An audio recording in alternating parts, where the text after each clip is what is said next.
চিন্তা করে দেখো না কবরে কি যাইবা না, যেই কবরে আল্লাহ ছাড়া বন্ধু কেহ থাকবে না, যেই কবরে আল্লাহ ছাড়া বন্ধু কেহ থাকবে না। চিন্তা করে দেখো না কবরে কি যাইবা না, চিন্তা করে দেখো না কবরে কি যাইবা না। এই দুনিয়া সবই পার, কবর যে তোর আসল ঘর। এই দুনিয়া সবই পার, কবর তোমার আসল ঘর। কেমনে সে তাই থাকবে পড়ে শুধুই মাটির বিছানা, কেমনে সে তাই থাকবে পড়ে শুধুই মাটির বিছানা। চিন্তা করে দেখো না কবরে কি যাইবা না, চিন্তা করে দেখো না কবরে কি যাইবা না। এই দুনিয়া ছাড়িয়া কোথায় যাইবা ভাগিয়া, এই দুনিয়া ছাড়িয়া কোথায় যাইবা ভাগিয়া। মালাকুল মউত ধরবে কোসে, কোনা বাঁচার উপায় থাকবে না। মালাকুল মউত ধরবে কোসে, রেহাই তুমি পাবে না। চিন্তা করে দেখো না কবরে কি যাইবা না, চিন্তা করে দেখো না কবরে কি যাইবা না। যেই কবরে আল্লাহ ছাড়া বন্ধু কেহ থাকবে না, যেই কবরে আল্লাহ ছাড়া বন্ধু কেহ থাকবে না। চিন্তা করে দেখো না কবরে কি যাইবা না, চিন্তা করে দেখো না কবরে কি যাইবা না। আজান কানে শুনিয়া কেমনে থাকো ঘুমায়া, আজান কানে শুনিয়া কেমনে থাকো ঘুমায়া। কবরের আযাবের কথা একটু স্মরণ করো না, কবরের আযাবের কথা একটু স্মরণ করো না। চিন্তা করে দেখো না কবরে কি যাইবা না, চিন্তা করে দেখো না কবরে কি যাইবা না। যেই কবরে আল্লাহ ছাড়া বন্ধু কেহ থাকবে না, যেই কবরে আল্লাহ ছাড়া বন্ধু কেহ থাকবে না। চিন্তা করে দেখো না কবরে কি যাইবা না, চিন্তা করে দেখো না কবরে কি যাইবা না।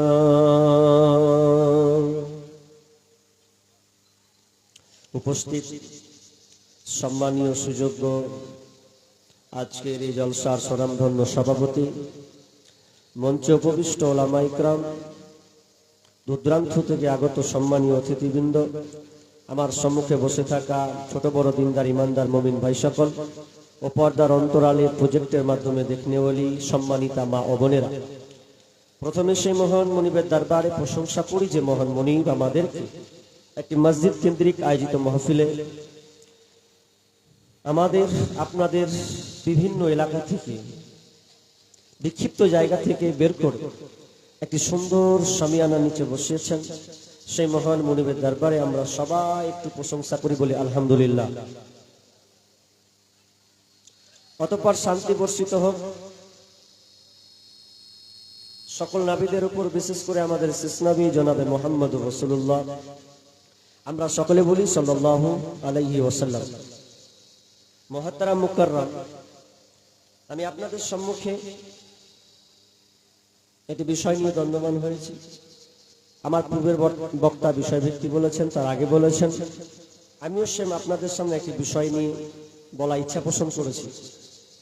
আজকে আমার টপিক আলোচ্য বিষয় সবর, ধৈর্য। সদ বা র সবর, সবর শব্দের অর্থ হচ্ছে অটল থাকা, অটল অবিচল থাকা। সোজা আমরা এমনি ভাষা যেটাকে বলি ধৈর্য ধারণ করা, বাবা আরবি ল্যাঙ্গুয়েজ ওয়ার্ডটা ব্যবহার করি সবর করা, বলি না সবর করে নাও, তাই তো? সবর জিনিসটা পরিচিত, কিন্তু এটা আরবি শব্দ। এক কথায় ধৈর্য ধারণ। আপনি ধৈর্য ধারণ কিভাবে করবেন, কেন আল্লাহ ধৈর্যের বিষয়টা বলেছেন? আল্লাহ সুবহানাহু ওয়া তাআলার কোরআনে যত আইন আছে, যত নিয়ম কানুন আছে, সমস্ত কিন্তু ধৈর্যের মধ্যেই, সমস্ত বিষয় কিন্তু ধৈর্যের মধ্যেই আছে। ধৈর্যবিহীন কোনো কাজ নাই। যতগুলো আমাল আছে সমস্ত ক্ষেত্রে কিন্তু ধৈর্য লাগবে। আর ধৈর্য এমন একটা পাস যাকে ছাড়া আপনি চলতে পারবেন না, হবেই না। সবার ধৈর্য হচ্ছে ঈমানের অর্ধেক। এই ধৈর্যটা ঈমানের অর্ধেক বলা হয়েছে। তার মানে ঈমান থাকতে হলে ধৈর্য লাগবে, আর ধৈর্য থাকলে ঈমান থাকবে।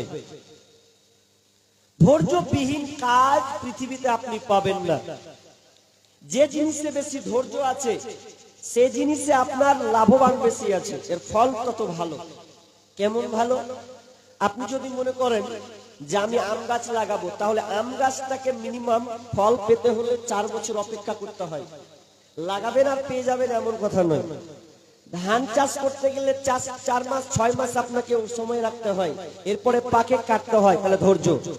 আরো গাছ চলে যান, যদি আপনি তাল গাছ ইউজ করেন, লাগাবো বলেন, ফল নিব বলেন, তাহলে আপনাকে অন্তত 10-12 বছর অপেক্ষা করতে হবে তাল খাওয়ার জন্য। তাহলে যে জিনিসে ধৈর্য, আপনি যে কোনো কাজ করেন, প্রত্যেকটা কাজে আপনাকে ধৈর্য রাখতে হবে। ধৈর্য না রাখলে আপনি মানুষ নন। ধৈর্য কে রাখবে? একজন মানুষই প্রকৃতপক্ষে ধৈর্য রাখবে। ফেরেশতাকে ধৈর্য রাখা লাগে না, কারণ ওদের কোনো টার্গেট নাই।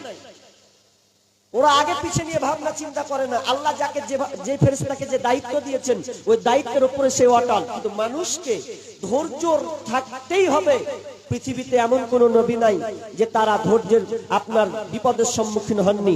বিপদ সম্মুখীন হয়েছেন তো ধৈর্য রাখতে হয়েছে। তবে ধৈর্য 2 ধরনের। কয় ধরনের বললাম ভাই? 2 ধরনের ধৈর্য আছে। একটা হয় ইচ্ছাকৃত ভাবে, আর একটা হয় অইচ্ছাকৃত ভাবে ধৈর্য। ইচ্ছাকৃত ধৈর্য কেমন? ইচ্ছাকৃত ধৈর্য হচ্ছে এরকম, আপনি জালসা শুনতে এসেছেন, জালসা শুনতে এসে আপনি বাড়ি যাচ্ছেন, যেখানে মাসির বাড়ি আছে, মামার বাড়ি আছে, এলেন, বা মামির বাড়ি আছে, ঢুকলেন। অনেকদিন পর আপনি ঢুকেছেন। মামি বলছে, মামা বলছে, ভাগ্নে যাস না, 2-4 বছর পর আলি তো, আজকে রাতটা যেতে দেব না। এবার আপনি যদি মনে করেন না আমি থাকবো না, আমার বাড়িতে কাজ আছেই, তাহলে আপনি এরপরেও আপনি থাকলেন। যাক, মামি যখন বলেছে, তাহলে এটা আপনার ইচ্ছাকৃত ধৈর্য। পারলে আপনি চলে যেতে পারতেন, কিন্তু আপনি থেকে গেলেন। দ্বিতীয় কথা, অইচ্ছাকৃত ধৈর্য কেমন? অইচ্ছাকৃত ধৈর্য, যদি 5,000 টাকা হারিয়ে যায়, 10,000 টাকা যদি হারিয়ে যায়, তাও আর ট্রেনে যদি আপনি আটকা পড়ে যান, এরকম যদি ধৈর্য হয়, তো মনে মনে বলবেন এই ট্রেন যায় না কেন, বিরক্ত করে দিলে, বসে ক্লান্তি কর। তা আপনি মনে করবেন যে আমি পেলে সারাকে নিজে মনে নিয়ে উড়ে যাবো। ধৈর্য আর হয় না। এটা অইচ্ছাকৃত, আপনাকে ধৈর্য রাখতে বাধ্যই। অনেক বিষয় আছে আপনাকে ধৈর্য রাখতে হবে। তাহলে ধৈর্য হচ্ছে 2 রকম। এটা নিয়ে আবার মুফাসসিরগণ ধৈর্যকে 3 ভাগে ভাগ করেছেন, ওটা বিষয় ইনশাআল্লাহ পরে বলবো। তাহলে ধৈর্য 2 রকম। কোরআনে আল্লাহ কিন্তু ধৈর্য 2 রকমের আলোচনা করেছেন। কেমন ধৈর্য জানেন? একটু ভাবেন। বিসমিল্লাহির রহমানির রহিম। ওয়াস-সাবিরিনা ফিল বাসাই ওয়াদ-দাররাই ওয়া হিনাল বাস উলাইকাল্লাযীনা সাদাকু ওয়া উলাইকা হুমুল মুত্তাকুন। এটা একটা ধৈর্য। আর একটা ধৈর্য আল্লাহ বলেছেন, উলাইকাল্লাযীনা ইসতারাউয-যালালাতা বিল হুদা ওয়াল আযাবা বিল মাগফিরাতি ফামা আসবারহুম আলান নার। তার মানে ফামা আসবারহুম আলান নার। আল্লাহ দুইটা ধৈর্যের ব্যাপারে বলেছেন। এক নাম্বার ধৈর্য ওয়াসাবিরিনা ফিল বাসাই ওয়াদ-দাররাই ওয়া হিনাল বাস। আমার আল্লাহ বলেন যারা ধৈর্য রাখে, সবর করে, দুঃখে কষ্টে এবং যুদ্ধের সময় এই মুসিবতগুলোতে যারা ধৈর্য রাখে, যারা এগুলোর উপরে অটল অবিচল, এক কথায় ধৈর্য রাখে, ওয়াসাবিরিনা ফিল বাসাই ওয়াদ-দাররাই ওয়া হিনাল বাস উলাইকাল্লাযীনা সাদাকু। যারা এগুলোর উপরে ধৈর্য রাখে ওরা কারা? ওরা হচ্ছে আপনার সত্যবাদী। ওয়া উলাইকা হুমুল মুত্তাকুন, এবং তারা হচ্ছে মুত্তাকি। তার মানে আমার আল্লাহ বলেন যারা ধৈর্য ধারণ করে মুসিবতে বিপদে যে কোনো আমলে হোক না কেন, যারা ধৈর্য ধারণ করে তার মানে ওরা হচ্ছে এক নম্বর ধৈর্য কারনেওয়ালা, ওরা হচ্ছে সত্যবাদী, ওরাই হলো মুত্তাকি। এটা একটা ধৈর্য, ব্যাখ্যা আমি করছি পরে। দ্বিতীয় ধৈর্য কি? দ্বিতীয় নম্বর ধৈর্য উলাইকাল্লাযীনা ইসতারাউ যালালাতা বিল হুদা ওয়াল আযাবা বিল মাগফিরা ফামা আসবারহুম আলান নার। উলাইকাল্লাযীনা ইসতারাউ যালালাতা বিল হুদা, যারা আপনার কিনা হেদায়েতের পরে যারা হেদায়েতের বাদ দিয়ে গুমরাহিতাকে বেছে নিয়েছে, হেদায়েতের পথ বাদ দিয়ে যারা গুমরাহিতা পথভ্রষ্টতাকে বেছে নিল, এবং তারা আযাবের পরিবর্তে আপনার কিনা মাগফিরাতের পরিবর্তে আযাবকে যারা ক্রয় করে নিল, মাগফিরাতের পরিবর্তে যারা আযাবকে ক্রয় করে নিল, ফামা আসবারাহুম আলান নার। তারা আপনার কিনা কতই না আগুনের উপরে ধৈর্যশীল। তাহলে আপনার কিনা আল্লাহ বলছেন পৃথিবীতে দুই ধরনের ধৈর্য আছে, একটা ভালো ধৈর্য আর একটা হচ্ছে খারাপ জাহান্নামের ধৈর্য। আপনি বুঝতে পারেন, এবার খুলবো তো বুঝতে পারবেন যে ধৈর্য কেমন কি প্যাচ লাগছে। দুটাই বাকারার আয়াত। কি প্রথমে বলা হলো যারা কষ্টে দুঃখে যুদ্ধে সব সময় এক কথায় বিপদ আপদে ধৈর্য মুসিবতে ধৈর্য থাকে। আচ্ছা নামাজ পড়ে কষ্ট হয় কি হয় না? কথা বলবেন। হয়তো এখন শীতের দিন উজু করতে খুব কষ্ট হয়, ফজরের আযান হলে খুব কনকনে ঠান্ডা কাপড় শুরুতে উজু করতে হয়, এটা একটা কষ্ট, খুবই কষ্ট, কিন্তু ধৈর্য। এটা ধৈর্য না? ধৈর্য যদি না রাখে তাহলে নামাজ পড়বে, উছলে ছুড়ে পালাবে। তাহলে উজু করার সময় একে ধৈর্য রাখতে হয়। নামাজটাও ধৈর্যের মধ্যে আছে।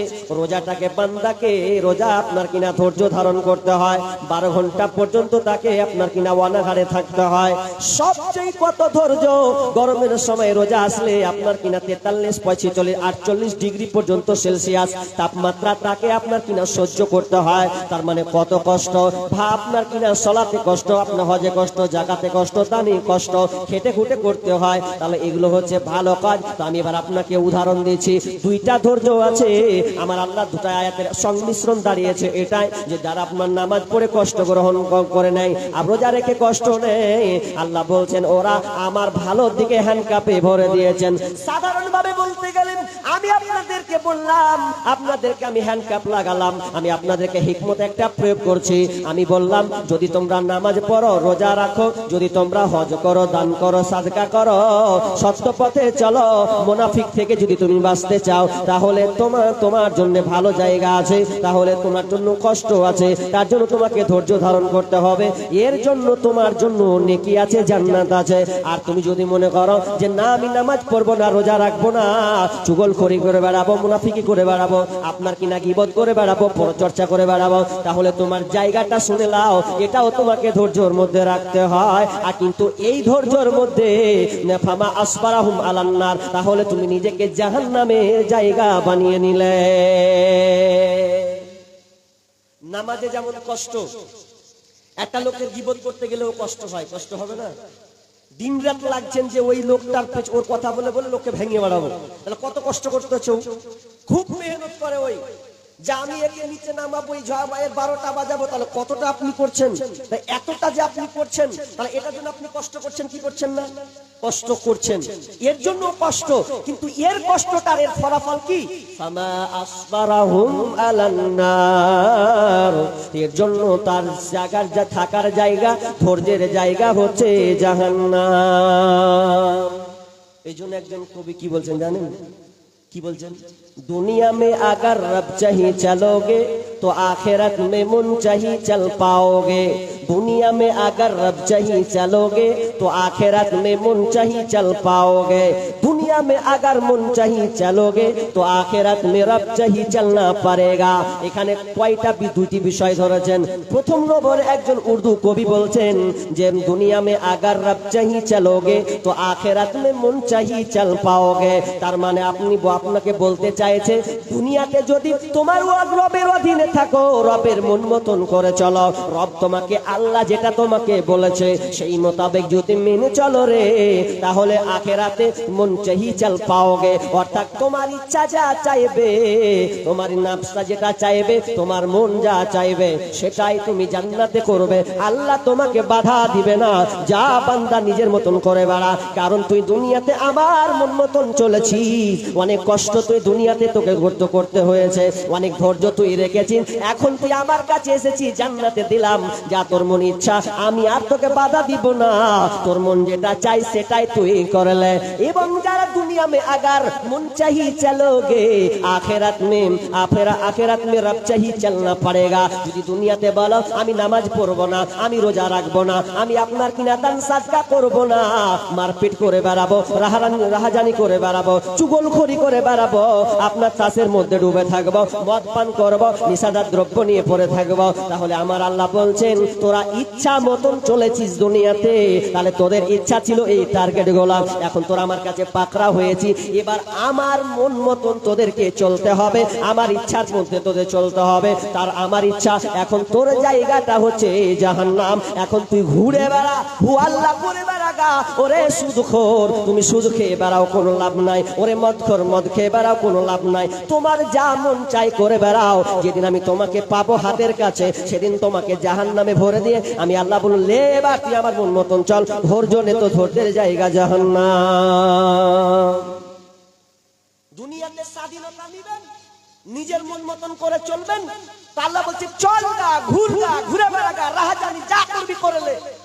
যেদিন তুই আমার কাছে পাকড়াও হবি, সেদিন কিন্তু তোর মতন আর চলা চলবে না, তখন আমার মতন। আর যারা মুমিন খাঁটি ইমানদার, যারা বলে না আমি আল্লাহর মন মতন চলবো, সেদিন আল্লাহ বলবে লে এবার তুই ঘুর। মা তাস্তাহি আনফুসুকুম, তোর ইচ্ছা যেটা চলছে তোর নফসের মতন তুই নিজের মতন করে চল, কোনো অসুবিধা নেই। তাহলে সবার দুই ধরনের, সবার সব ক্ষেত্রে আছে, ভালোতে আছে, মন্দতে আছে। দেখবেন আজকে ওয়াজ মাহফিল হচ্ছে, সবর নাই, ওই খ্যাপার মতন হুলাড্ডা হয়ে ঘুরে বেড়াচ্ছে, ও সবর দিয়েছে কোথায়? মার্কেটে। আজকে ওর খালাতো বোনের সাথে আজকে সবর লাগিয়েছে যে তোকে 1 ঘন্টা পার করবো আজকে, ফুচকা, পাঁপড়, জিলাপি যা খাবি খা, ওর দেওয়া সবর চলছে। আর আপনাদের সবর ধৈর্য সহকারে আপনি শুনছেন, এটা একটা ধৈর্য। কে বললে ওদের ধৈর্য নাই? ধৈর্য নাই মানে যতক্ষণ ওর খালাতো বোনের সঙ্গে কমপ্লিটলি কথা না বলতে পারবে আজ মেলাতেও মিলবে না, মানে কত ধৈর্য রেখেছে হিসাব করেন, মানে ও সাকসেস হবেই এতেও। আর আপনাদের ধৈর্য এখানে, ধৈর্য কে নাই? মন্দতেও ধৈর্য আছে। মানুষ যখন সিনেমা দেখে তখন 2 ঘন্টা 4 ঘন্টা হয়ে যায়, এরপর কত যে ধৈর্য রাখে। একজন তাস খেলতে বলছে, তাস খেলেই যায়, কত ধৈর্য দেখছেন। ওর ছেলে বলছে আব্বা বাড়িতে তরকারি নাই, একটু তরকারি নিতে, বক্তা আসছে তরকারি না, একদম খেলতেও দিবে না, ও খেলেই যাবে। কত যে ধৈর্যের উপরে ও আছে। কে বললে ধৈর্য নেই? আজকাল লোকের আছে, আছে তো উল্টা ধৈর্য। এবার চলেন, ধৈর্য চ্যাপ্টার 2 রকম হলো। ধৈর্য ছাড়া আপনি টিকতে পারবেন না, ধৈর্য ছাড়া আপনি চলতে পারবেন না, কখনো নাই। যেমন আল্লাহ আদমকে বললেন, প্রথমে যখন আদমকে সৃষ্টি করলেন, ওয়াইদ কুলনা লিল মালাইকাতি ইসজুদু লিআদামা ফাসাজাদু ইল্লা ইবলিস আবা ওয়াস্তাগবার ওয়া কানা মিনাল কাফিরিন। প্রথমে আপনার কিনা আদমকে যখন বানালে, আদমকে যখন তৈরি করলেন, ওয়াইদ কুলনা লিল মালাইকাতি ইসজুদু আদম, প্রত্যেক ফেরেশতারা আদমকে সিজদা করলো, ইল্লা ইবলিস। কি বল ইদ্রিস আপনার কিনা ইবলিস করলো না। ইবলিস সিজদা শয়তান আপনার করলো না। যখন সে সিজদা করলো না, তখন থেকে ও শয়তান হয়ে গেল। তার মানে ও ধৈর্যের বাইরে চলে গেছে। আল্লাহকে অর্ডার করেছিলেন, কিন্তু আল্লাহর অর্ডারটাকে মানেনি, তার মানে সবর করতে পারেনি। ও কি করেছে? উপর আপনার কিনা যুক্তি পেশ করেছে। কি যুক্তি পেশ করেছে? আমি হলাম আগুনের তৈরি, ও হলো মানু আপনার কিনা মাটির তৈরি, তাহলে আগুন হয়ে কেন আমি মাটিকে সিজদা করতে যাব? এইরকম ধৈর্যবিহীন হওয়ার কারণে আমার আল্লাহ বলেন, যা যা তুই জান্নাত থেকে বহিষ্কার হয়ে যা, যা তুই যা, আমি তোকে ছেড়ে দিলাম। তুই আজ থেকে হয়ে গেলি আজাজিন, তুই ইবলিস শয়তান। একটা পাঁচ নষ্ট করেছে, তার নাম কি? ধৈর্য। যদি ধৈর্য রেখে দিত যে আল্লাহ সিজদা করতে বলেন তাহলে করে দিত, যদি এটা করে দিত তাহলে ও এই শয়তানের লিস্টে থাকতো না। আদমও ধৈর্য রাখতে পারলো না, তো আদমকে আল্লাহ কি করলেন? আল্লাহ বললেন, লা তাকরাবা হাদিহিশ শাজারা ফাতাকুনা মিনাজ জালিমিন। হে আদম আর হাওয়া, তোমরা শুনে নাও, খবরদার তোমরা এই গাছটার নিকটে যাবে না। যদি তোমরা এই গাছটার নিকটে যাও, তাহলে তোমরা জালিমদের অন্তর্ভুক্ত হয়ে যাবে, তোমরা জালিম হয়ে যাবে, অর্থাৎ তোমরা এটা অন্যায় করে ফেলবে। কিন্তু তারা থাকতে পারলো না, তারা আল্লাহর আপনার আদেশটাকে মানতে পারলো না। যেমন তারা প্রত্যাখ্যান করলো, সঙ্গে সঙ্গে গাছের ফলটা খেয়ে নিল। যেমন গাছের ফল খেয়ে নেওয়া সঙ্গে সঙ্গে তারা শরীর থেকে খুব ফুফসা খুশে পড়ে গেল। আল্লাহ তাদেরকে কি করলেন? আপনার কিনা জান্নাত থেকে বহিষ্কার করে দিলেন। তোমরা রেখো গো শরণ, একদিন হবে যে মরণ। তোমরা রেখো গো শরণ, একদিন হবে যে মরণ। শয়তান তোমার শত্রু বটে বলে আল কোরআন। তোমরা রেখো গো শরণ, একদিন হবে যে মরণ। প্রথম নবী জান্নাতে ছিলেন, সঙ্গিনী হাওয়াকে পেলেন। প্রথম নবী জান্নাতে ছিলেন, সঙ্গিনী হাওয়াকে পেলেন। চক্রান্ত করিয়া শয়তান খাওয়াইল কান্ত। তোমরা রেখো গো শরণ, একদিন হবে যে মরণ। তোমরা রেখো গো শরণ, একদিন হবে যে মরণ। তার মানে শয়তান আপনার কিনা এদিকে অপরাধী হলো ধৈর্য না রাখার কারণে। আর আদম আর হাওয়া তারা অপরাধ হলো, এরাও ধৈর্য রাখার কারণ, ধৈর্য না রাখার কারণে। তাহলে দুজনে আসান হয়েছে। তার মূল বিষয় কি ছিল? ধৈর্য, সাবার। তার মানে বোঝা যায় ধৈর্যবিহীন কাজ কোনোদিন সাকসেস হবে না। ফেসবুক চালাচ্ছেন আপনি? ফেসবুক চালাচ্ছেন তো? আজকালকার মডার্নিং যুগ তো, ফেসবুক না হলে হয়? ফেসবুক, এই ফেসবুক চালিয়েছেন কে আবিষ্কার করেছেন? কেউ নাম জানেন? হ্যাঁ, ফেসবুক কে আবিষ্কার করেছেন? কেউ নাম জানেন? হ্যাঁ, ফেসবুক মার্ক জুকারবার্গ ফেসবুক আবিষ্কার করেছেন। কেন করেছেন এটাতে কিন্তু অনেক রহস্য আছে। ফেসবুক যে আবিষ্কার করেছেন, এটা একজন প্রেমিকের কারণে করেছেন। উনি ঠেলাই পড়ে প্রথম বাকি যেগুলো নেটওয়ার্ক আপনার সফটওয়্যার যেগুলো করেছিলেন, ওগুলো তার প্রেমিকার সঙ্গে সম্পর্ক লাগানোর জন্য তিনি কথা বলতেন। প্রেমিকা যখন সবকিছু ব্লক করে দিল, তখন বলছে এ তো হাত ছাড়া হয়ে গেল, তাহলে আমাকে ওর সঙ্গে মিলতে গেলে কি করতে হবে? তখন মার্ক জুকারবার্গ আরেকটা অ্যাপ তৈরি করলেন, তার নাম হচ্ছে ফেসবুক। ফেসবুক আবিষ্কার করলেন যাতে তার সঙ্গে সম্পর্কটা থাকে। তো দেখেন তার মধ্যে কত যে ধৈর্য আছে। এক একটা অ্যাপ বানাচ্ছেন, কেটে যাচ্ছে, কিন্তু সে হতাশা হচ্ছেন না, আবার অ্যাপ তৈরি করছেন। তার মানে তার ধৈর্য কতটা আপনি দেখেন। আমরা হলে তো এক চান্সে ছেড়ে দিতাম, যে কোনো কাজ ছেড়ে দিতাম। এই যে আপনি লাইটিং পাচ্ছেন, আলো বল জ্বলছে, বাল্ব জ্বলছে কি জ্বলছে না, ক্যামেরা অন হচ্ছে কি হচ্ছে না, এগুলো হয়ে আছে। এটা কার অবদান জানেন? Albert Einstein. আলবার্ট আইনস্টাইন এগুলোটা আবিষ্কার করেছেন, কবার ফেলেছেন জানেন? বৈদ্যুতিক বাল্ব তৈরি করার জন্য তিনাকে 99 বার ব্যর্থ হতে হয়েছে। কবার? হাজি এক দুবার হলে তো আমরা ছেড়ে ছুড়ে পালিয়ে যাবো।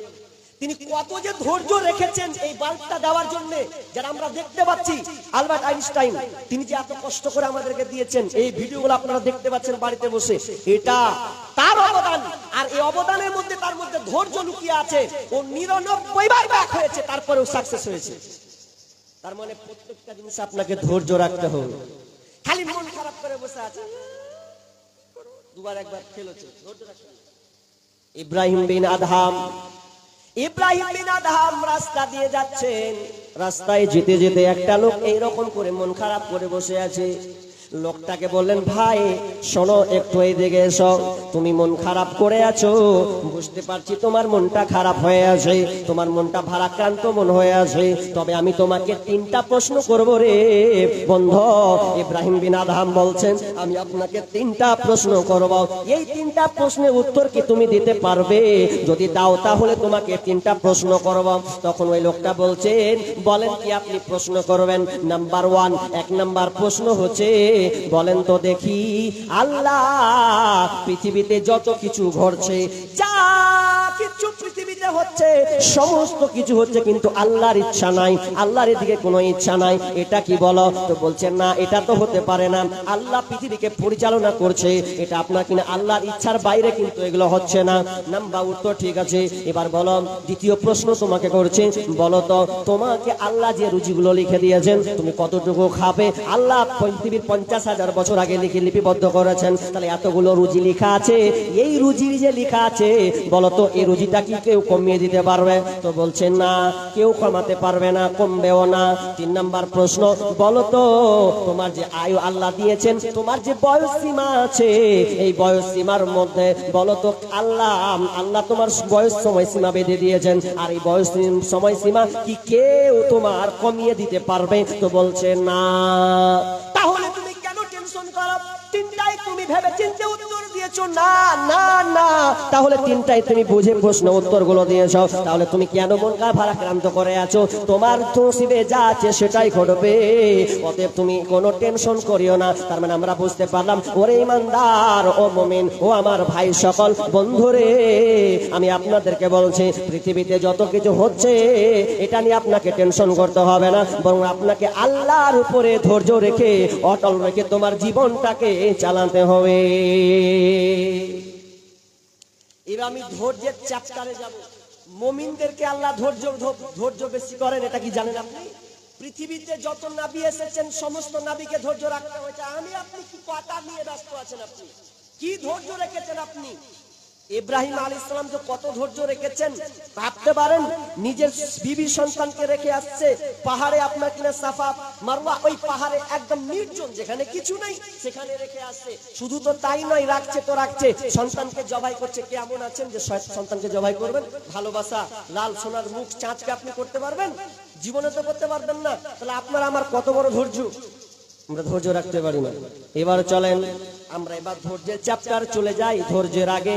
আর তার আগে আমি চলে যাই মেন পয়েন্টে, কিভাবে আপনি অধৈর্য হয়ে গেলেন, আপনি আল্লাহর কাছে কিভাবে স্যালেন্ডার হবেন, এটার ব্যাপারে আল্লাহ বলছেন, বিসমিল্লাহির রহমানির রহিম, ইয়া আইয়ুহাল্লাযীনা আমানু ইসতাঈনু বিস-সাবরি ওয়াস-সালাহ, ইন্নাল্লাহা মা'আস-সাবিরিন। আমার আল্লাহ বলেন, ইয়া আইয়ুহাল্লাযীনা আমানু, হে ঈমানদারেরা, ইসতাঈনু, তোমরা আমার কাছে চাও, বিস-সাবরি ওয়াস-সালাহ, সালাতের মাধ্যমে, তোমরা সালাতের মাধ্যমে আমার কাছে চাও। ইন্নাল্লাহা মা'আস-সাবিরিন, নিশ্চয় আল্লাহ ধৈর্যশীলদের মধ্যে রয়েছে। ধৈর্য রাখতে হবে কোথায়? ধৈর্য রাখতে হবে সালাতে। হাজি, আমরা সালাতের মধ্যে ধৈর্য রাখি। চাওয়ার মূল জায়গা কোনটা এটা অন্তত আমরা বুঝতে শিখিনি। যেখানে চাওয়ার নিয়ম, আরে সালাত মানে তো দোয়া, সালাত মানে তো প্রার্থনা করা, চাওয়া। তো আপনি যে চাইছেন, তো আপনি ধৈর্যের সঙ্গে কি চাইছেন? না, ধৈর্যের সঙ্গে তো আপনি চাইছেন না। বলেন, যখন তারাবির সময় আসে কত তাড়াতাড়ি করেন। হ্যাঁ, ইমাম যদি সুন্দর করে বলে আলহামদুলিল্লাহি রাব্বিল আলামিন আর রহমানির রহিম মালিকি ইয়াউমিদ্দিন, সুন্দর করে যদি নামাজ পড়ে, যদি আগুন আপনার কিনা 40 মিনিটের জায়গায় যদি 1 ঘন্টা হয়, 5 মিনিট যদি বাড়িয়ে যায়, সালাম দিয়ে বলবে মৌলভীকে তাড়বে। 5 মিনিট বেশি করে দিলে ওকে তাড়।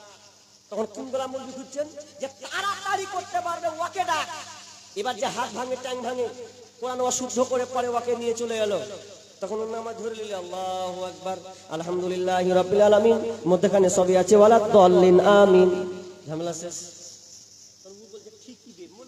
ঠিক আছে, একে দিয়ে একমাত্র চালাতে হবে। তাহলে আপনি আল্লাহর কাছে চাইবেন সবরের মাধ্যমে সালাত। তাহলে মেন জায়গা সবর দিতে হবে সালাতে। দুনিয়াতে যেমন টাকা, দুনিয়াতে যেমন আপনি কোনো কিছু ক্রয় করবেন, কিনবেন, গ্রহণ করবেন, তাহলে আপনাকে টাকা লাগবে। লাগবে কি লাগবে না? টাকা না দিলে আপনাকে কেউ মাল দিবে না, টাকা লাগবেই। ঠিক আল্লাহর কাছে সবর লাগবেই। সবর যদি আপনি সালাতের মধ্যে না ঢালেন, তাহলে আল্লাহর কাছে কবুল হবে না। কেন জানেন?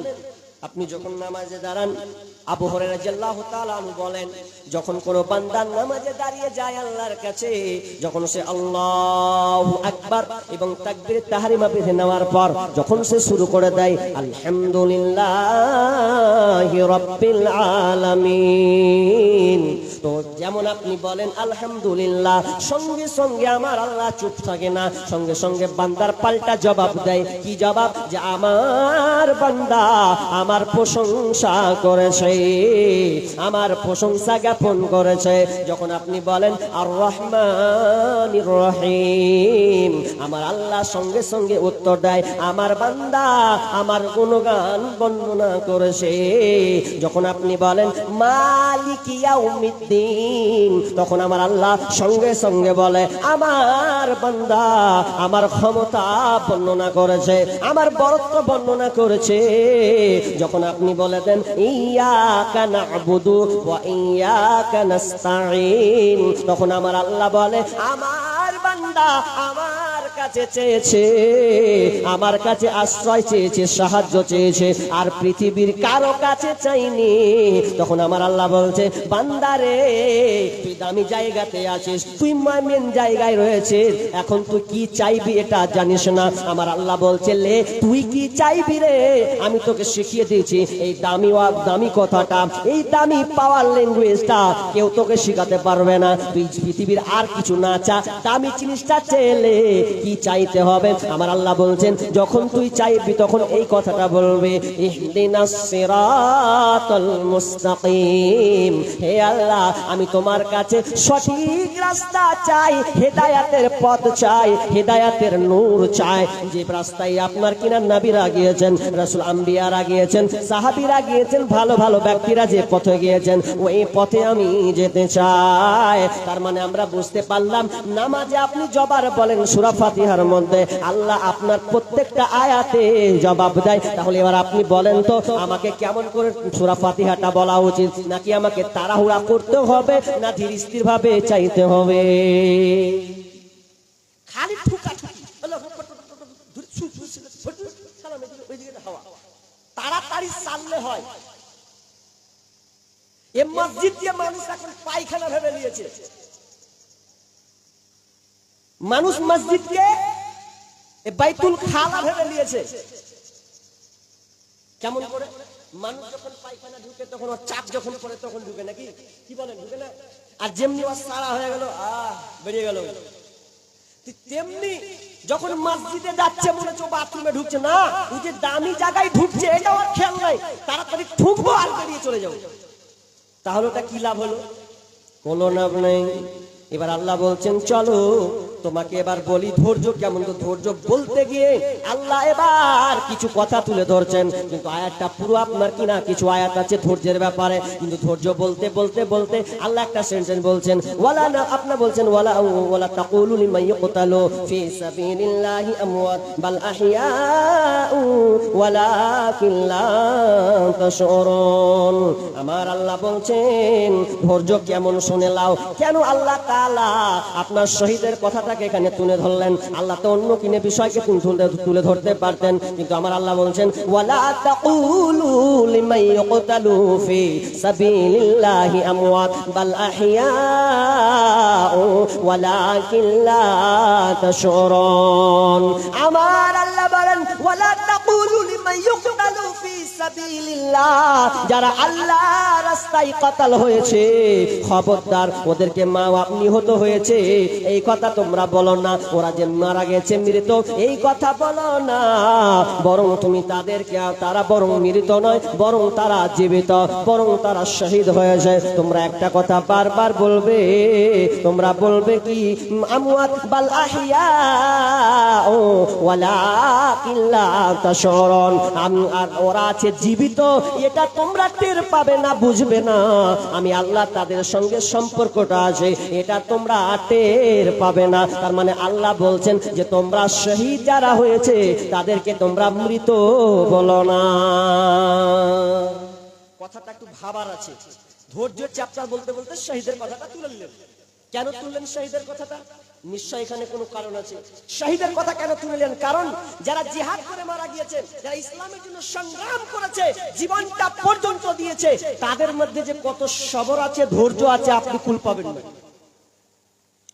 একজন ভালো বক্তা একটা উদাহরণ দিয়েছিলেন যে এই ব্যাপারটা কে জানে? তো আল্লাহ, আল্লাহর কাছে খবর আছে। দুনিয়াতে অনেক জিনিস আছে মানুষ জানে না, কিন্তু মানুষের সঙ্গে একটা লিঙ্ক থাকে। কিভাবে? এই যে রকেট গুলো যায় উপর দিয়ে ভাসমান, উপরে কত উপরে যায় আল্লাহ, 16,000 9,000 কিলোমিটার উপরে ভেদ করে। তখন দেখবেন আপনি যদি মোবাইলটা নিয়ে আপনি উঠেন এরোপ্লেনে, তাহলে আপনি উঠতে উঠতে উঠতে আপনার নেটওয়ার্ক থাকবে না, ব্যালেন্স শেষ হয়ে যাবে, থাকবে না, 0 পয়েন্ট। আপনি হ্যালো গেলো করে কোনো লাভ হবে না। কিন্তু এক প্রকার লোক আছে ওদের টাওয়ার পালাই না, জানেন আপনারা কাদের? যারা কিনা আপনার পাইলট, এরোপ্লেনে যারা পাইলট থাকে ওদের নেটওয়ার্ক পালাই না, ওদের সঙ্গে নিচের সঙ্গে যোগাযোগ থাকে। আর কত দূর যাব, আমার রাস্তা ক্লিয়ার আছে কিনা বলে দাও, সিগন্যাল যাব কিনা এটা বলে দাও। তার মানে তাদের সঙ্গে কম্পেয়ার হতে আছে, তাদের সঙ্গে কথা হতেই আছে। কিন্তু আমার আপনার নেটওয়ার্ক নাই, হ্যালো বলে কোনো লাভ নাই। কিন্তু এমনি ভাবেন আল্লাহ তাআলার সঙ্গে শহীদের যারা মারা গেছে ওদের সঙ্গে আল্লাহ লিঙ্ক আছে, সম্পর্ক আছে। আল্লাহ বলছেন তোমরা তা জানো না, ওরা জীবিত, ওরা জীবিত, ওরা জীবিত। কত কষ্ট করতে হয়েছে গো। এবার যদি আমি শহীদদের আলোচনা করি তো লম্বা চ্যাপ্টার হবে, তবে একটা বলবো। যখন ওহুদের যুদ্ধ হলো, তো ওহুদের যুদ্ধে কত ঘটনা মারাত্মক জানেন? এটা আবার বড় চ্যাপ্টার আছে। হানজালা রাদিয়াল্লাহু তাআলা আনহু নতুন বিবাহ করেছেন। বন্ধুরে ভালো করে শুনেন, ধৈর্য কাকে বলা হয়? আমার আপনার ধৈর্য, সাহাবীর ধৈর্য কেমন? আপনার কিনা হানজালা নতুন বিবাহ করেছেন, নতুন বিবাহ করেছেন, স্বামী স্ত্রী আপনার কিনা দৈহিক মিলনে যাবে এই সুযোগটা তার হয়নি। এমন কি পর্যায়ে হয়ে গেছে, আপনার জঙ্গে উহুদ যখন আপনার কিনা ডাক হয়ে গেছে, হানজালা রাদিয়াল্লাহু তাআলা আনহু বাসন না করে আপনার বিবিকে ছেড়ে দিয়ে মারলো। আপনার কিনা আপনি স্বামী স্ত্রী মিলন করার পর এবার স্বামী স্ত্রী মিলন করবে, মধুর মিলনে যাবে, এমন সময় মিলন হয়েছে, এমন সময় আপনার হানজালা রাদিয়াল্লাহু তাআলা আনহু গোসল করবেন। এই গোসল করার কিন্তু টাইম নাই, নিজে তো নাপাক হয়ে গেছে, নবীর আওয়াজ পেয়েছে, ডাক পড়ে গেছে, ওরে কে কোথায় আছো? জঙ্গে উহুদের যুদ্ধ শুরু হয়ে যাবে, কেউ আর থাকিও না, তোমরা সবাই বেরিয়ে যাও। হানজালার যেমন কারে ঢুকে গেছে, নবীর ডাক হয়েছে, সঙ্গে সঙ্গে সে রওনা দেওয়া শুরু করেছে। কান্দিয়া ব্যাকুল রে হানজালা শহীদ ওরে, কলিজা ভেঙ্গেছে রে সে জঙ্গে ওহুদের। কান্দিয়া ব্যাকুল রে হানজালা শহীদ ওরে, কলিজা চিরিছে রে সেই জঙ্গে ওহুদের। নবীরা সাহাবী ছিলেন হানজালা নামেতে, তিনি শহীদ হয়েছিলেন বিবাহের রাত্রিতে রে গিয়ে জঙ্গে ওহুদের নবীর ডাকে আধার রাতে কহিন বিবির তরে বিয়ে রাত্রে চলছিরনে বিদায় দাও আমারে রে যাব জঙ্গে ওহুদের কান্দিয়া ব্যাকুল ওরে হানজালা শহীদ ওরে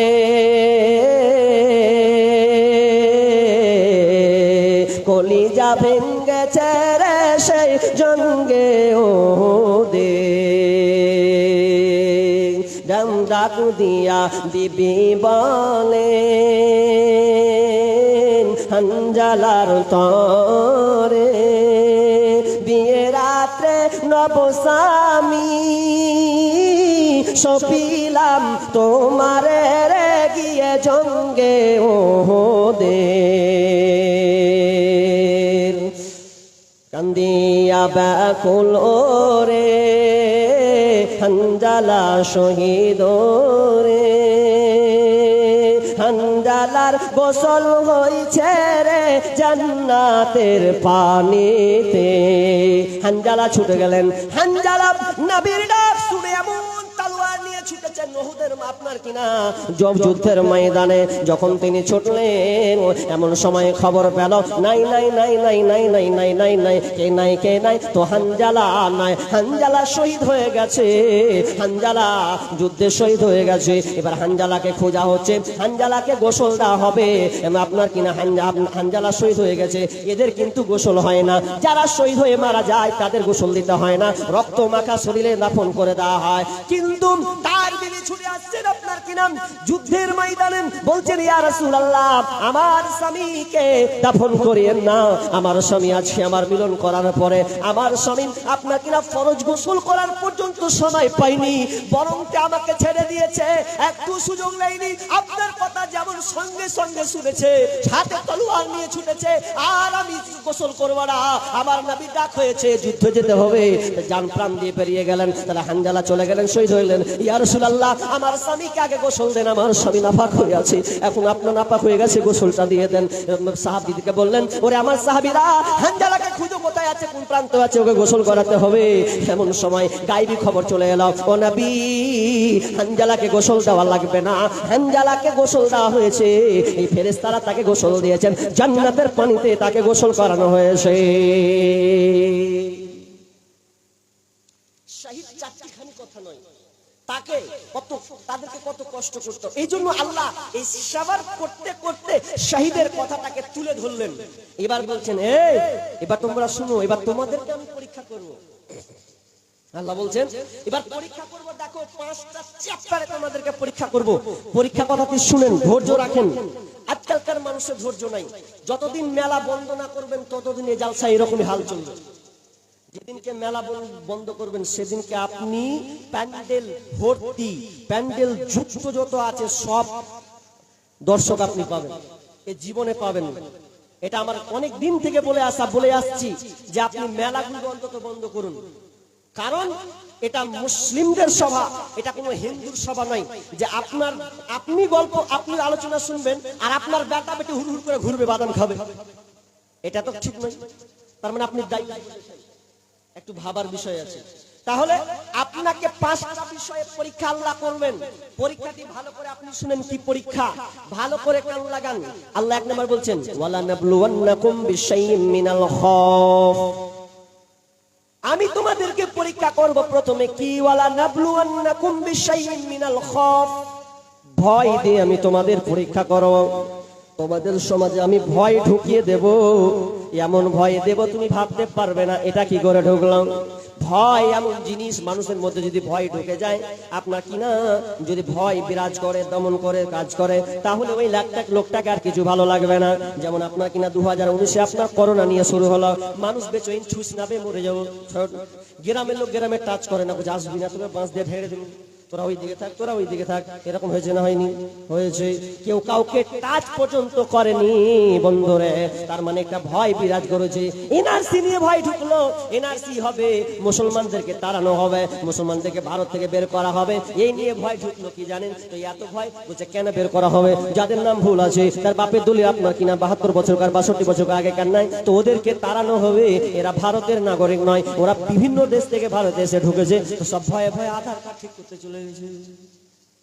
হ্যাঁ জি, ওকে দেশ থেকে ছাড়বে তো বলছে আধার কার্ডের নাম আপনার কেমন করে নামটা লেগেছে, মারলে একদম জেরক্সের দোকানে, আপনার কম্পিউটারের দোকান দিয়ে গিয়ে বলছে নামটা ঠিক করে দেন, ও আছে করে দেন, আচ্ছা চেকটাকে ঘোরা দিন, কি করে দিয়েছে কি করেন। সেদিনকে যখন মসজিদ করতাম, তো এত লোক লাইন দিয়ে আছে হুড় হুড় করে, যে সব নাম ঠিক করার লেগে কেন এনআরসি চালু করবে। তো জোহরের আজান হচ্ছে, হাইয়া আলাস সালাহ হাইয়া আলাল ফালাহ, নামাজের দিকে এসো, নামাজের জন্য এসো। কেন আসবে? ফালা নিতে আসবে, কল্যাণ পাবে, কামিয়াব হবে, নিষ্কৃতি পাবে, শান্তি পাবে। এই জন্য মসজিদে এসো। আল্লাহ জোহরে ডাকলেন, আসরে ডাকলেন, মাগরিবে ডাকলেন। এ তো লোকটাকে দেখছি সালা লাইনে দাঁড়িয়ে আছে। আল্লাহ বলছে মার করবে, মার। মেন জায়গায় ডাকছি, জোহরে আসলি না, আর আধার কার্ড নিয়ে তুই লাইনে ধরে আছিস। জোহর গেল, আসর গেল, এত তোরকে মোদির উপরে ভয় রে? মোদি তোদের এত করে দেবে, তুই কিসের মুসলমান রে ভাই? যে মুসলমান ফেরাউনকে দেখেছে, যেই মুসলমান নমরুদকে দেখেছে, যেই মুসলমান আবু জাহেলকে দেখেছে, আবু লাহাব, উতবা, শাইবাদেরকে দেখেছে, সেই মুসলমান নরেন্দ্র মোদিকে দেখবে কোনো মানেই হয় না। দেখতেই পারে, কি করবে? খালি আপনা আমাকে খালি অ্যাকশন নিতে হবে, আল্লাহর দিকে ধাপিত হতে হবে। তো ও মসজিদ ছেড়ে দিয়ে আধার কার্ড লিঙ্ক বানাই, কি হবে সামনে দেখ। এটা তো খুব খুব অন্যায় করছি আমরা। কিন্তু আমার আল্লাহ বলছেন না, ঘেবড়ে যাস না। সব বান্দা তোকে আমি ভয় দিব রে, এনআরসি ভয় দেব, করোনার ভয় দেব, রোগের ভয় দেব, দেশে দুর্ভিক্ষ দিব ভয় দেব। এ নিয়ে তুই টেনশন করিস না, শুধুমাত্র তুই আমাকে জড়িয়ে ধর, আমার সঙ্গে তুই থাক। আল্লাহ বলছেন আমি 1 নম্বর পরীক্ষা, 2 নম্বর ওয়াল জু ওয়াভাব দিয়ে আমি তোকে মারবো রে। তোর সংসার আমি অভাব দিব। আল্লাহ চাল নাই, টাকা নাই, পয়সা নাই, জমি নাই। আল্লাহ জমি সব চলে গেল রে, উড়ে গেল রে। আল্লাহ তো আপনার কিনা আপনার নদীর সঙ্গে সব জমি চলে গেছে, এ নিয়ে হাই হুতাশ। অনেকে দেখেছি জমি চলে গেছে, বিষ খেয়ে মারা গেল, আপনার কিনা ফাঁসিতে ঝুলে মারা গেল, এইরকম কিন্তু এবার হয়েছে। কিন্তু এগুলো কেন কেন? আল্লাহ বলছেন না না, অভাব দিব, তোকে অটল অবিচল থাকতে হবে, তোকে আমাকে পরীক্ষা দিতে হবে, কারণ আমি তোকে পরীক্ষায় নামিয়েছি, তুই কত বড় ধৈর্যশীল এটা আমি দেখতে চাই। এই জন্য আমার আল্লাহ বলছেন 2 নম্বর অভাব দেব, মিনাল আমওয়াল, এবং তোকে আমি মাল দিয়ে পরীক্ষা করব। মাল মানে টাকা পয়সা দিয়ে পরীক্ষা। আল্লাহ কি বলছেন জানেন? ওয়ালামু আন্নামা আমওয়ালুকুম ওয়া আওলাদুকুম ফিতনা। এই পৃথিবীর মানুষ এটাও জানো, তোমার সন্তান সন্ততি, ছেলে মেয়ে, তোমার ধন সম্পদ, এগুলো হচ্ছে পরীক্ষা করার জন্য। আপনি কেন ঘাবড়ে যান? ওয়ানাকুসিম মিনাল আমওয়াল, আল্লাহ বলছেন আমি তোমার মাল দিয়ে আমি পরীক্ষা করব, কখনো তোমার মালকে ধ্বংস করে দেব। একটা লোকের গরু মরে গেছে, খুব কাঁদছে, হায় আল্লাহ এত কাঁদছে, এত কাঁদছে, অথচ 5 বছর পর 10 বছর পর একটা গরু মরেছে, তা কেন মরেছে? অত একটা গরুতে কতটি যে গরু বেঁচে তার ঠিক নাই। একটা গরু মানে তো এত কাঁদছে। আমি চাচা এত কাঁদছেন কেন? আমার বাড়ির পাশের চাচা গরুটা একটু এরকম হয়ে গেছে, এত কাঁদছে, মানে গরুটা অজ্ঞান হয়েছে আর মাথা খারাপ। আমি বলছি বাইরে বলছি শান্ত হন, কত গরু পুষলেন, যদি আল্লাহটা নিয়ে নেই কি করবেন? এই জন্য আপনি হাই উতাস করবেন? একটু আল্লাহকে সবর করে নেন। আল্লাহ 10টা দিয়েছে তো একটা দিয়েছে, তো কি আছে? কিন্তু না, আল্লাহ বলছেন ওয়াকুনাকসিম মিনাল আমওয়ালি, আমি তোমাকে অভাব দিয়ে আপনার কি নাম মাল দিয়ে পরীক্ষা করব। ওয়াল জু ওয়ানাকসিম ওয়াল আনফুস, ওয়াল আনফুস মানে হচ্ছে আনফুস, আনফুস মানে হচ্ছে আত্মা, নাফস, তার মানে তোমার জান দিয়ে আমি পরীক্ষা করব, তোমাকে আমি আল্লাহ জান দিয়ে পরীক্ষা করব। এখানে ভেজাল। জান দিয়ে পরীক্ষা করা মানে বুঝেন তো? আপনার ছেলে যাবে, মেয়ে যাবে, বেটা যাবে, বেটি যাবে, বউ যাবে, আপনার পোতে, আপনার কিনা চাচা যাবে, মামা আপনার সামনে যাবে, এটা নিয়ে হাই উতাস কি আছে? একটা লোককে দেখছি নামাজ পড়ছে 5 ওয়াক্ত, ভালোই নামাজ পড়ছে, 5 ওয়াক্ত নামাজ পড়তে থাকে ওর কিন্তু দুইটা ছেলে, একটা বেটা একটা বেটি, একটা বেটা একটা বেটি। ও যখন দেখে নামাজ পড়ে যায় ভালো কিন্তু নামাজ পড়ে যায়, কিন্তু একদিন দেখছি হঠাৎ করে লোকটা নামাজ পড়তে আসে না। একটা লোক বলছে হ্যাঁ মহবুলকে দেখছি নামাজ পড়তে আসে না, ব্যাপারটা কি রে? হাজি মহবুল জি, কি ব্যাপার জি, তোমাকে মসজিদে দেখতে পাই না। কি বলছে জানেন? বলছে কানাকে ডাকে কি হবে? ভাষা শুনেন? বলছে কানাকে ডাকা কি হবে? কেন বলেন কথাটা? কানাকে ডাকা হবে কেন বলেন কথাটা? কিছু তো রহস্য আছে। মসজিদ আসে না, কানাকে ডাকা কি হবে? তো বলছে আমার একটা বেটা একটা বেটি, বেটিটা অসুস্থ হয়ে পড়েছিল, বেটা ইনকাম করে নিয়ে আসতো, বেটা একটাই বেটা ছিল, বিদেশ যেত, খেটে নিয়ে আসতো, আমিও খাটতাম, কিন্তু আমি পারি না, আমার বেটা খেটে নিয়ে আসে, বেটির উপরে খরচা করি, কিন্তু আল্লাহ কাম পেলে না, লিতি তো বেটিটাকে লিতি, বেটাকে কেন নিলে? ওই জন্য বলছে আল্লাহ কি, আল্লাহ কানাকে ডেকে কি হবে? তার মানে ওর বেটিকে নিলে তার কি সবর করলি, যাক খরচা করে করে শেষ, কিন্তু বেটা পালওয়ান ছিল, ওকে আল্লাহ নিয়ে নিলে, তো আল্লাহকে কানা খাবো না, তার কাকে কানা খাবো? ওটা ওর কথা। কিন্তু না, আমার আল্লাহ বলছে আমি তোকে পরীক্ষা করব রে বান্দা, তোমার সন্তানদেরকে নিয়ে পরীক্ষা করব। আমরা ভাবছি আমার বেটা পালওয়ান ছিল, ভালো ছিল, ওর দিয়ে কিছু করতে পারতাম, হতে পারে ওই সন্তানের জন্য আপনি হয়তো মরতেন, ওই সন্তানের জন্য আপনি কষ্ট পেতেন। এটা হয়, যেমন আপনাকে উদাহরণ দিই, একটা গল্প করছিলাম। হ্যালো হ্যালো, কেমন হলো রে? আমারই পরীক্ষা করছে নাকি? হ্যালো হ্যালো হ্যালো, ঠিক আছে পরীক্ষা। হ্যালো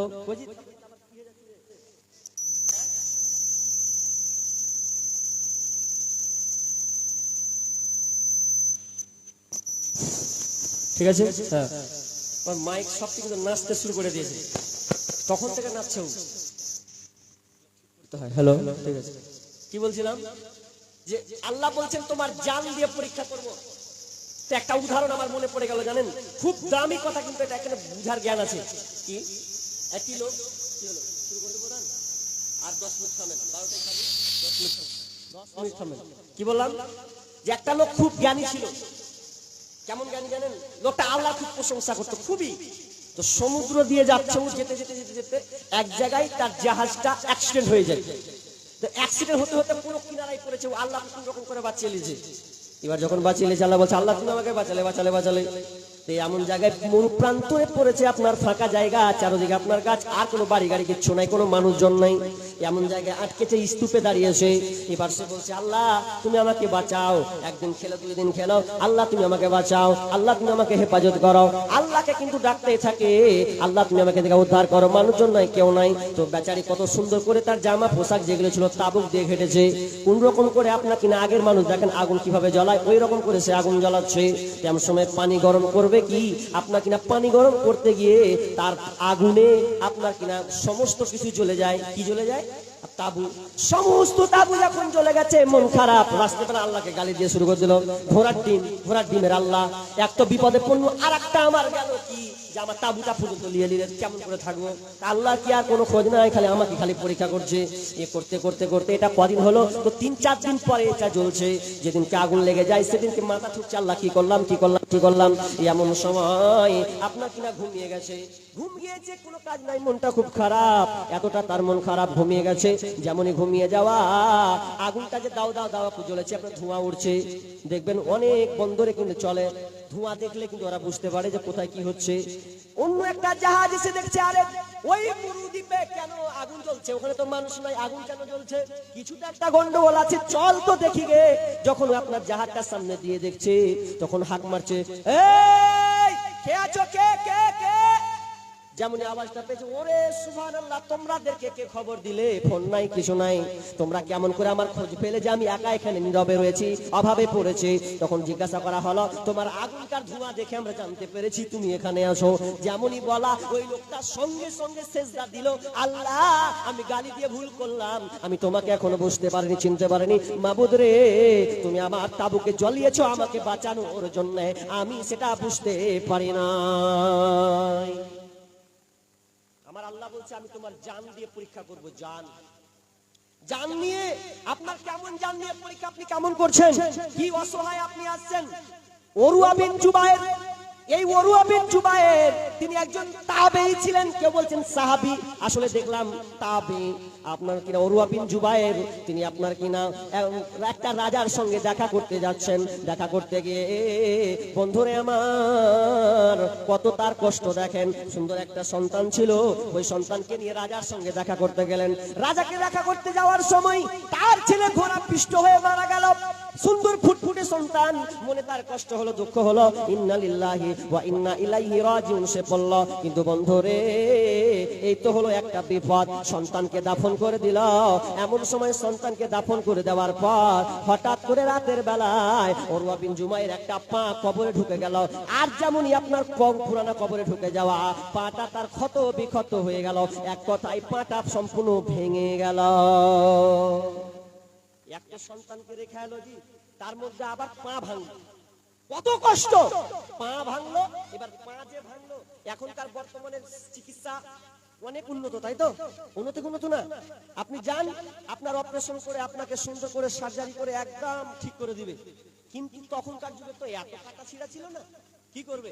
উরওয়া বিন জুবায়ের পা নিয়ে থাকতে পারছেন। আল্লাহ, অনেক বিপদে পড়েছি, ঠিক মতো নামাজ পড়তে পারি না রে আল্লাহ, পাটা নিয়ে থাকতে পারি না। ডাক্তারকে দেখায়, ডাক্তার বলে যে আপনার পা ভালো হবে না, আপনার পাটা পুরো বেকার হয়ে গেছে, পাটাকে সম্পূর্ণ কেটে ফেলতে হবে, পাটাকে সম্পূর্ণ কেটে দিতে হবে। উরওয়া বিন জুবায়ের বললেন তাহলে আমার পাটা কেটে দেওয়া হোক, নইলে আমার গোটা শরীর আস্তে আস্তে পচন ধরে নেবে। তখন কি করা হবে? আগেকার চিকিৎসা বন্ধুরে, এখনকার চিকিৎসা তো আপনি বুঝতে টেরি পান না। কেমন চিকিৎসা শুনলেন? উরওয়া বিন জুবায়েরকে বলা হলো, ডাক্তার বলছে উরওয়া বিন জুবায়ের আমি তোমার পাটাকে কেটে ফেলবো, তবে আপনাকে একটা কাজ করতে হবে। প্রথমে আপনাকে মদ পান করতে হবে, মদ পান খেতে হবে, এরপর আপনার পাটাকে কাটা হবে। উরওয়া বিন জুবায়ের বলছেন না না, আমি মদ পান করব না। আগের জামানায় সার্জারি হলে মদ পান করানো হতো, তারপরে পাকে কেটে আপনার কোন জায়গা কাটা হতো। উরওয়া বিন জুবায়ের বলছে যেই মুখে আমি আল্লাহকে ডাকি রে, যেই মুখে আমি কোরআন তেলাওয়াত করি, ওই মুখে আমি কোনো মতে মদ পান করব না, বরঞ্চ আমি এই হালাতে আমার পাটা কেটে দেন, আমার কোনো অসুবিধা নাই।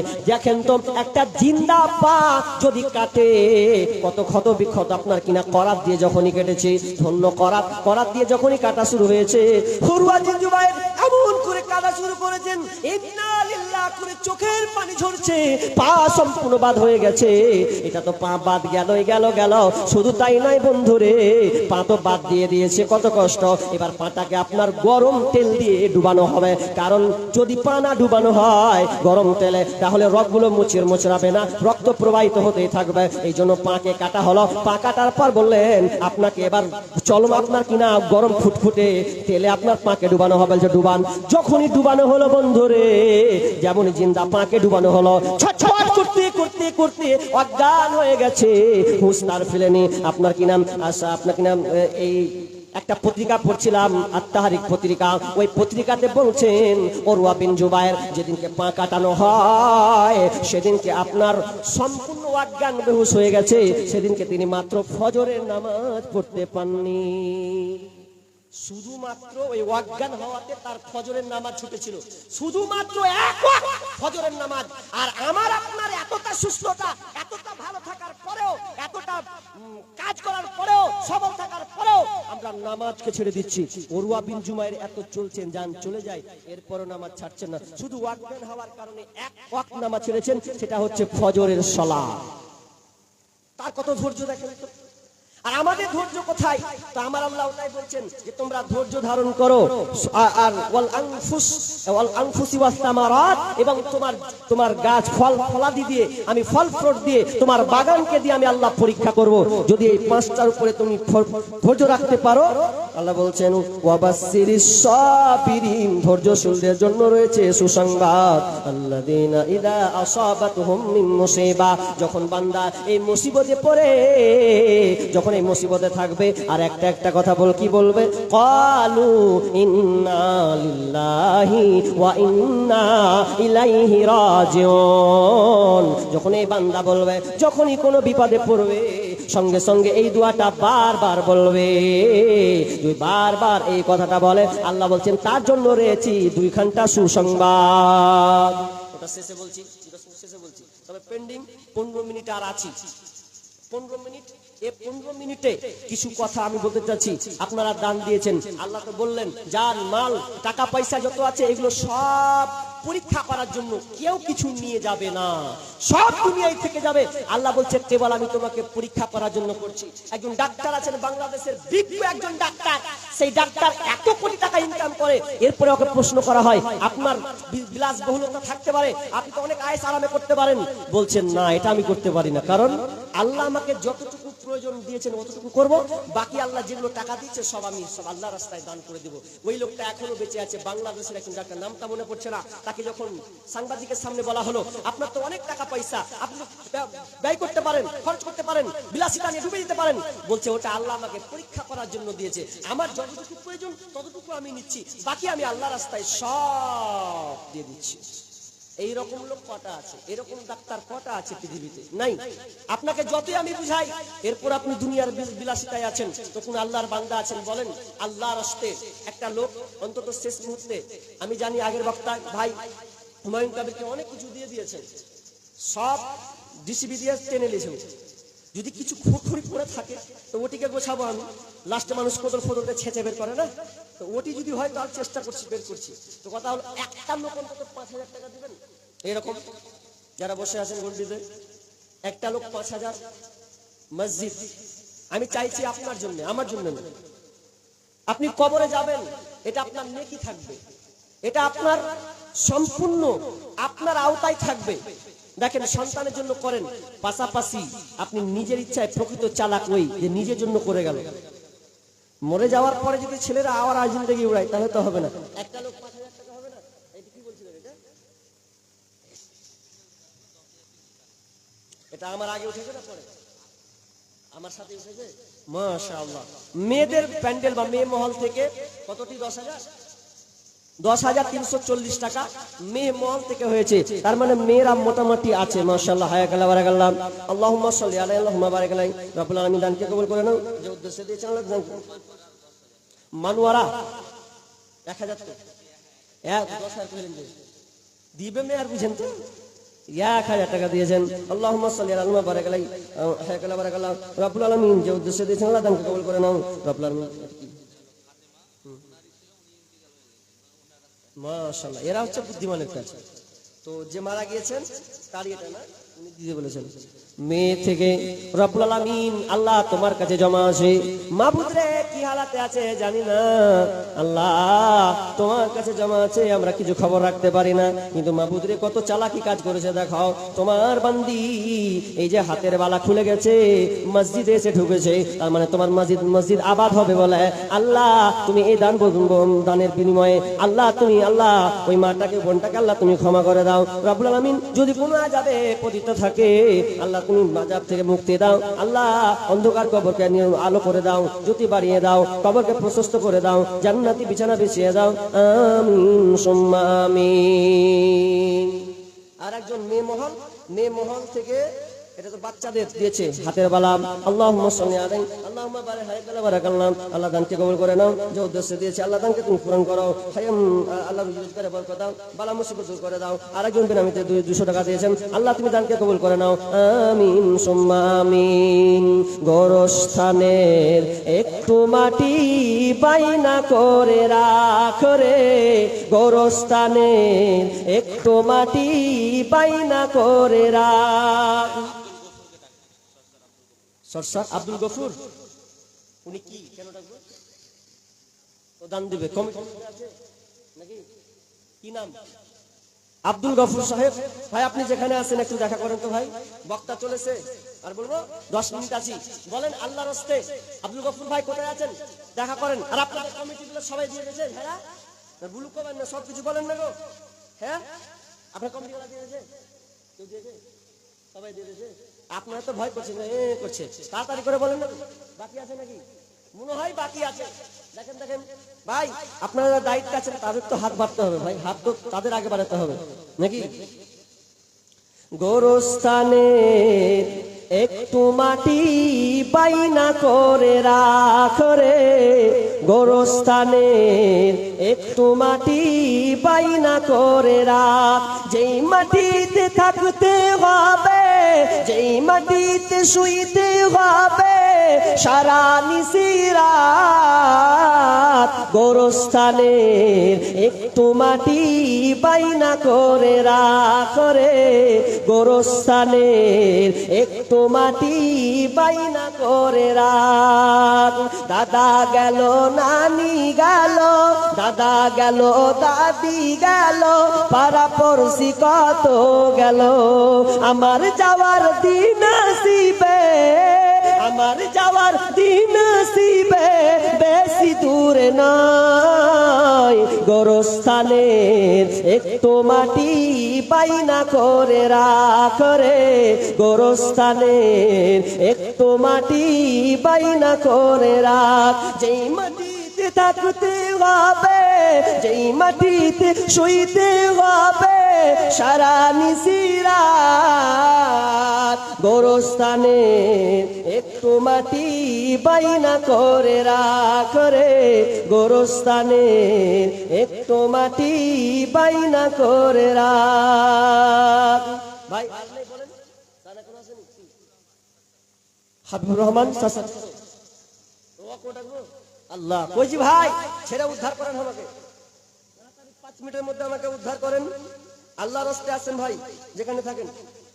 সাহাবুর কত? 500 টাকা। আল্লাহুম্মা সাল্লি আলাইহি, আল্লাহুম্মা বারিক আলাইহি। আল্লাহ তুমি দানকে কবুল করে নাও, যে উদ্দেশ্যে দিয়েছে আল্লাহ তুমি দানকে কবুল করে নাও, বালা মুসিবত দূর করে দাও রব্বুল আলামিন, রুজি রোজগারে বরকত দাও, আমিন সুম্মা আমিন। বাবা মায়ের জন্য কি নাম? বাবা মায়ের জন্য দিয়েছেন 500 টাকা। আল্লাহুম্মা সাল্লি আলাইহি, আল্লাহুম্মা বারিক আলাইহি। রব্বুল আলামিন জানি না আব্বা মা হয়তো কি হালাতে আছে, রব্বুল আলামিন তুমি আলিমুন বিজাতিস সুদূর, আল্লাহ তুমি সমস্ত খবর জানো, আল্লাহ মেহেরবানি করে আল্লাহ তুমি দান বদলতে, আল্লাহ তুমি দানের দান, আল্লাহ তুমি দানকে কবুল করে নাও, আল্লাহ তাকে ক্ষমা করে দাও, আমিন সুম্মা আমিন। বাবা মা এটাও বাবা মায়ের জন্য দিয়েছেন, আল্লাহ তাকে কবুল করে নাও, যে উদ্দেশ্যে দিয়েছে রব্বুল আলামিন তার আত্মীয় স্বজনকে ভালো রাখো। আল্লাহ বাপ মা কবরস্থ মনে হয়ে গেছে, আল্লাহ জানি না কি হালাতে আছে, আল্লাহ তুমি কবরকে প্রশস্ত করে দাও, আলো নূর যদি বানিয়ে দাও, জান্নাতি বিছানা বিছিয়ে দাও, আমিন সুম্মা আমিন।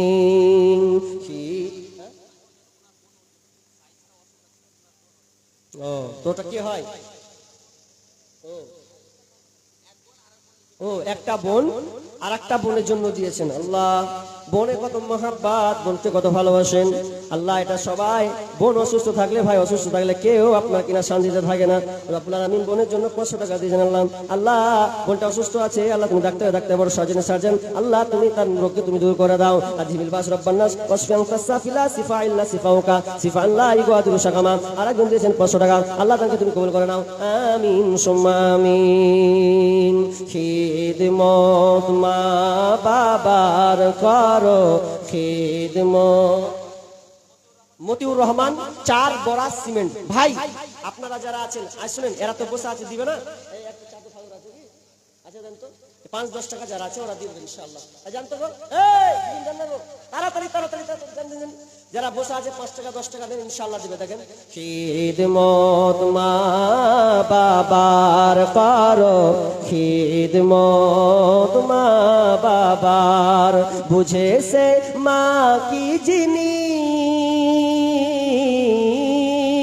বুঝেছে মা কি জিনিস, দুনিয়ায় মা নেই যাহার, খিদমত মা বাবার করো খিদমত মা বাবার। নবীজি এসে দুনিয়ায় বাবাকে দেখিতে না পায়, নবীজি এসে দুনিয়ায়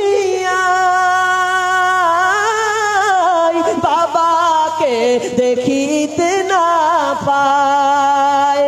6 বছরে মাহারায় নবীজি তাহার, খিদমত মা বাবার করো খিদমত মা বাবার, বুঝেছে মা কি জিনিস, বুঝেছে মা কি জিনিস, দুনিয়ায় মানে যাহার, খিদমত মা বাবার করো, খিদমত মা বাবার। মেহমান থেকে নাকি মেয়েদের তরফ থেকে এসেছে, আল্লাহুম্মা সাল্লি আলাইহা আল্লাহুম্মা বারিক আলাইহা। রব্বুল আলামিন মেয়েদের তরফ থেকে আল্লাহ এই আপনার কিনা রূপার চাঁদি এসেছে, আল্লাহ মালা এসেছে, আল্লাহ তুমি দানকে কবুল করে নাও। রব্বুল আলামিন যে উদ্দেশ্যে দিয়েছে আশা পূর্ণ করো, বালা মুসিবত দূর করে দাও, রুজগারে বরকত দাও, হায়াতে তাইয়্যিবা দান করো, আমিন সুম্মা আমিন। ভাই অনেক লোক বসে আছেন মনে মনে ভাবছেন মা বাপের সেবা করেন তো? এখনকার মা বাপের সেবা করছে জি? হায় আল্লাহ, কত দেখলাম রিপোর্টে, বলার ঠিক নাই। একটা শেষ আবদার করেছেন, এত দুঃখ রাখি কোথায়, রাখার জায়গা নাই। 10,000 টাকা লাগবে, একটা 5,000 টাকা এখনো পাইনি। হ্যাঁ পেয়েছি, কখন হলো? হ্যাঁ আচ্ছা, কে কে শুনবেন হাত তুলেন তো ভাই। আমার তো এখন গাজালের বিপক্ষে লোক নাকি, অনেকে গাজালের বিপক্ষে লাগছে, খুব গাজাল বলে, আবার ওরা আবার গাজাল ছাড়ে ভিউ বাড়ায়, ইনকাম করবে ধান্দায়, আবার ওরাই আমার বিরোধিতা করে যে মৌলবি গাজাল বলছে সেই ভেজাল। সোশ্যাল মিডিয়াতে খুব মারাত্মক, এজন্য নিয়াত করছি যে ইউটিউবারকে মুছেই দিব, থাক ঝামেলা নাই। আর না রাখলে ফোন করছেন যে আপনার বক্তব্যটা শুনতে পেলাম না। মানুষ দুরকমই আছে, সকাল থেকে নিয়ে অনেক ফোন এসেছে। আক্তার আলী কত? 1500 টাকা। আল্লাহুম্মা সাল্লি আলা মুবারিক আলাইহি। তাহলে আমি গাজালটা বলে শেষ করছি, কিন্তু 5-10 টাকা যা আছে দিতে হবে। গাজাল বলে ঠেলা, নিজে কষ্ট করে লিখছি, যে যদি না বলি রে ভাই তাহলে আমার এত শ্রম করে লাভ কি? গাজাল বলা তো হারাম না, না থাম এগুলো তো বলা হারাম নাই, পরিস্থিতিকে কেন্দ্র করে বলতে হবে। কোন জায়গায় আমি এক জায়গাতে একটাই গাজাল বলেছিলাম, এই কোন বনের এটা গাজালটা মাত্র একটা জায়গায় বলেছিলাম, আবার এটা নিয়েছিলাম ইউটিউব থেকে, আমি নিজে বানাইনি, ইউটিউব থেকে এই গজলটা নিলাম, ভালো লাগছিল, মানে মতলবটি ভালো ছিল বলে বলছিলাম। তবে এটা যে গান আমি তো আর জানি না, এটা আমি তো আর গান শুনি না, যারা গান শুনে তারা হয়তো বলেছে কথাটা, কিন্তু আমি তো এই গান কি এটা জানি না, কিন্তু কথাটি খুব ভালো ছিল। যেদিন থেকে আমাকে বললো এটা গান, আমি বলা ছেড়ে দিয়েছি, কিন্তু এরপরেও ওই একটা গাজালকে নিয়েই পাইতারামু করছে। আমি গজল বলি, এটা আমি অস্বীকার করি না, কারণ আমি লিখি এবং বলার চেষ্টা করি, এতে অস্বীকার করি না। তবে আমার বক্তব্যগুলোকে তারা না ছেড়ে শুধু গাজাল ছাড়ছে ভিউ পাওয়ার জন্য, যত পেজে সব ভিউ পাওয়ার জন্য সব গাজাল রিলস ভিডিও ছেড়ে বসে আছে। এগুলো তাদের কর্ণপাত হয় না, শুধু বিরোধিতা করার। তো আল্লাহ তাদেরকে হেদায়েত দান করুক, এ তো বিচার আল্লাহ হবেই। হ্যাঁ, তো আল্লাহ আমি বলি যে তাদেরকে বুঝার তৌফিক দান করুক। তো আমি শেষে আবদার এই গজলটা বলছি, আর ইউটিউবারদের উপরে আমার ওসিয়ত থাকবে, শুধু গজল ছাড়ার চেষ্টা করবেন না। বক্তব্যগুলো কতগুলো গেল কোথায়? আমি যে এতক্ষণ বক্তব্য রাখলাম, 1-1.5 ঘন্টা যাই রাখি, এই বক্তব্য মনে হয় ছাড়বে না, শুধু গাজাল থেকে বেছে তারপরে ছাড়বে। এর জন্য রিকোয়েস্ট থাকবে, ওটাও ছাড়ো, পাশাপাশি বক্তব্যগুলোকে ছাড়ার চেষ্টা করতে হবে। তো শেষে আমি এই গাজালটা বলবো। আচ্ছা, আপনারা এটা দিয়েছিলেন, চাদর ফাদর দিয়েছিলেন? গেছে দিয়েছেন ভাই, আমি এটা বলে শেষ করছি। তো আর কেউ দাও না, দেনেওয়ালা কেউ আছেন? বক্তব্য শেষ করতে পেলাম না, আর কেউ দেনেওয়ালা আছেন? বক্তব্য আল্লাহ 12টা বেজে গেছে, আর 2 মিনিট আছে। আর দেনেওয়ালা কেউ আছেন আল্লাহর রাস্তে? আচ্ছা, আপনারা দিবেন তো বলেন, সিমেন্ট গুলো দেন অন্তত 1 বস্তা করে দিবেন। 1 বস্তা কেউ সিমেন্ট দিবেন, 1টা বস্তা শেষ দান, আমার শেষ দাবি। দিবেন কেউ 1টা বস্তা সিমেন্ট? হাত একজন উঠান, ইনশাআল্লাহ দেব 1টা বস্তা। নাই আল্লাহর বান্দা কোন বাপজি নাই যে 1টা বস্তা সিমেন্ট মসজিদের জন্য দিব? 1টা বস্তা আল্লাহর রাস্তে। হা হা হা, সুবহানাল্লাহ। কে কে? ওয়াসিম আক্তার 1 বোরা দিবেন, ডান দিক থেকে হলো। বোরা দিবেন নাকি বাপজি? লিখান। আর কেউ আছেন বোরা? সিমেন্টের বোরা দেন, আপনি 20 দিন পর দিবেন, দোয়া করে দিবেন ইনশাআল্লাহ। বলেন সিমেন্টের বোরা, হাত উঠান না রে ভাই, ইনশাআল্লাহ। একটা চাচাগুলা হবে না? সুবহানাল্লাহ। এসে লেখেন ভাই, লেখেন 10টা বস্তা অন্তত করেন শেষের দিকে, দেখেন আল্লাহ আপনার দান মালে বরকত দান করবে ইনশাআল্লাহ। দেবেনই দেবেন, আপনি আল্লাহকে এক ভরসা করে দিয়ে দেখেন। আমি মুসাফির মানুষ, এত দুঃখ রাখি কোথায়, রাখার জায়গা নাই ভাইরে, এত দুঃখ রাখবো কোথায়, রাখার জায়গা নাই। আমাদেরই কপালেতে শান্তি বুঝি নাই ভাইরে, আমাদেরই কপালেতে শান্তি বুঝি নাই। পাঁচ ওয়াক্ত নামাজ পড়েন কপালে তার দাগ, মক্কাতে যাই নামের আগে লাগায় হাজি সাহেব। পাঁচ ওয়াক্ত নামাজ পড়ে কপালে তার দাগ, মক্কাতে যাই নামের আগে লাগায় হাজি সাহেব। চায়ের দোকানে বসে হাজি টেলিভিশন চায় ভাইরে, চায়ের দোকানে বসে হাজি টেলিভিশন চায়। আমাদেরই কপালেতে শান্তি বুঝি নাই ভাইরে, আমাদেরই কপালেতে শান্তি বুঝি নাই।